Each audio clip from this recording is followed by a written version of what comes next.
darah bukti bahwa pemerintahan terpusat yang tidak terlalu demokratis, bahkan tidak demokratis, itu juga bisa berjalan dengan baik.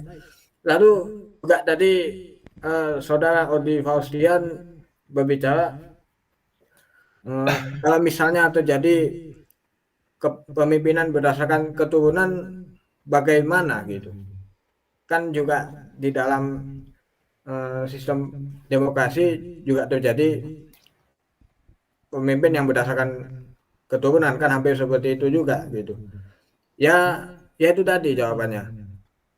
Itu aja. Bikin organisasi secara mungkin secara konstitusi gitu, yang juga dipimpin oleh satu pemimpin yang berkualitas, yang bukan dipilih oleh orang banyak, tetapi memang dia pinter, dia akan melawan gitu. Kalau Oke. misalnya dia berhasil melawan pemimpin yang tidak bagus ini, yang mementingkan keturunan daripada negara harusnya seperti apa, akan digantikan oleh pemimpin yang mengoreksi tersebut, yang Oke. membenarkan pemimpin tersebut, seperti Oke, itu. saya Yuk, ulang lah ya. mau jawab. Bentar. Yusuf ada tambahan Aku nggak? mau jawab gak? Sini. Bentar, Yusuf dulu. Ya, jadi kayak gini. Kita ibaratkan ini adalah sebuah kapal besar, di mana nggak mungkin seorang nahkoda itu dipilih dari penumpang, ya kan? Kenapa penumpang nggak boleh memilih nahkoda? Karena nahkoda itu adalah profesi. Saya sama halnya kayak presiden. Presiden itu juga profesi. Dia punya skill set tertentu, dia punya kemampuan, dia punya visi, dia punya apa dan lain-lain, ya kan? Jadi kenapa penumpang itu nggak boleh milih nahkodanya? Ya karena nanti yang terjadi adalah demokrasi ini, ya kan? Kita nggak mungkin tahu-tahu ada artis terkenal di dalam sebuah kapal. Ayo kita adakan siapa ganti nahkoda, kita pilih demokrasi, pilih jalur demokrasi. Nah, karena artis ini tingkat elektabilitasnya tinggi walaupun otaknya kopong, nanti dia bisa jadi nahkoda, tenggelamlah kapal ini. Nah, Benar, itulah benar. gambaran demokrasi. Nah, kira-kira kayak gitu. Oke. Ya. Odi, Gue jawab ya, Pak Gak? Gusti. Oh iya, siap. Silakan. Oke. Ini gue jawab dulu musuh bebuyutan gue nih, si Dion. Iya, Ini, Dion. Ini setelah era reformasi, itu kan, nah kalau misalnya lo ngomong segelintir elit yang mengerti politik, nah kita balik.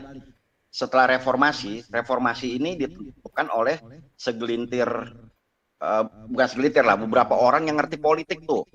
Mereka tuh yang pinter-pinter politik, siapa Gus Dur, Cak Nun, siapa segala macem lah, dilibatkan. Akhirnya mereka memutuskan belajar dari pengalaman bahwa inilah yang lebih baik. Kenapa? Karena kita belajar dari pengalaman itu, Dion, bahwa pemimpin itu harus dibatasi masa berkuasanya, periodenya harus dibatasi, kemudian juga harus melalui pemilihan yang demokratis, karena kita belajar dari pengalaman. Tadi Dion bawa contoh adalah Soekarno. Soekarno itu kan sempat mengangkat dirinya sendiri kalau nggak salah sebagai presiden seumur hidup. Nah, kalau misalnya Dion bilang orang-orang di sekitarnya bisa mengkoreksi dia, buktinya mana? Bung Hatta buktinya malah dia keluar. Banyak yang lain-lain itu yang mengkoreksi Soekarno tapi akhirnya terpinggirkan. Bung Hatta keluar. Kemudian ada siapa, Buya Hak atau siapa-siapa segala macam malah dipenjara, malah apa segala macam. Jadi begitu kekuasaan itu begitu kuat, siapa yang bisa mengkoreksi dia gitu loh. Nah, faktanya begitu, Dion. Waktu zaman Bung Karno terjadi seperti itu gitu loh. Dan kalau Dion bilang nanti dimakzulkan oleh rakyat sendiri, iya dimakzulkan, tapi Dion harus lihat waktu turunnya Soekarno itu berapa ribu gitu loh, atau mungkin berapa ratus ribu, atau mungkin berapa juta atau ratus ribu lah korbannya. Itu berapa, Dion? Dengan apa itu biaya politik pergantian pemimpin, itu berapa nyawa itu yang dikorbankan tuh akibat itu. Nah, satu itu. Kemudian ganti Presiden Soeharto, ditunjuk juga oleh MPR kan. Betul, memang ditunjuk oleh orang yang paham politik dan ini orang mengerti politik. Tapi terjadi lagi begitu seperti itu, kekuasaan itu sudah di tangan, masa bekerja tidak ada pembatasan. Nah, sama terjadi lagi, siapa yang berani mengkoreksi Soeharto pada saat itu? Kan nggak ada. Yang ada yang berani mengkoreksi, tapi kan masuk penjara, kena pasal subversif apa segala macam, jabatannya dicopot atau dipinggirkan segala macam. Nggak bisa gitu loh. Kalau dia bilang nanti orang sekelilingnya yang mengkoreksi, nggak ada, orang sekelilingnya itu nggak ada yang berani mengkoreksi, karena pasti tersingkir, di penjara atau hilang. Nah, akhirnya apa? Yang di sekeliling itu ya akhirnya ABS semua, asal Bapak senang. Itu terjadi seperti itu akhirnya. Nah, Soeharto jatuh, korban lagi yang terjadi, Dion. Nah, itu Jakarta terbakar. Berapa korban itu yang tertembak apa segala macam, itu kan nyawa manusia gitu. Nah, kita belajar dari sejarah-sejarah itu, pengalaman itu, karena itulah justru era reformasi itu bukan rakyat, itu orang-orang pintar semua, Dion, yang merumuskan itu, karena belajar dari sejarah. Nah, karena itulah presiden supaya jangan terjadi seperti yang dulu lagi.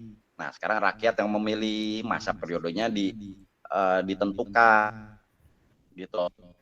Jadi kejadian sekarang jangan sampai terulang lagi tuh. Nah, sementara itu dulu selesai. Gusti ada tambahan? Gimana? Gusti Silakan tidur. Oke. Bentar. Saya akan menanggapi. Iya.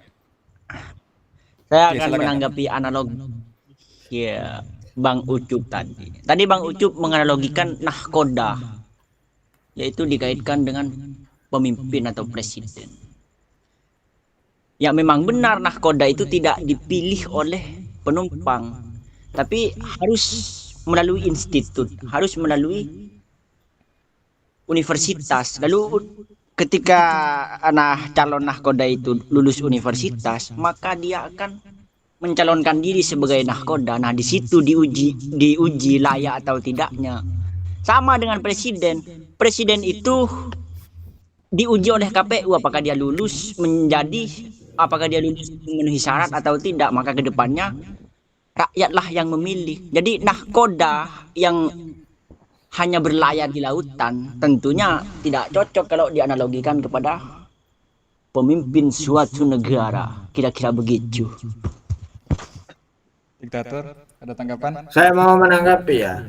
Tadi kan Udi bilang ya, diktator bisa digantikan oleh pemimpin yang punya pengikut lain, yang pemimpinnya bukan dipilih oleh pengikut-pengikut tersebut, tetapi pemimpinnya memang memiliki kemampuan untuk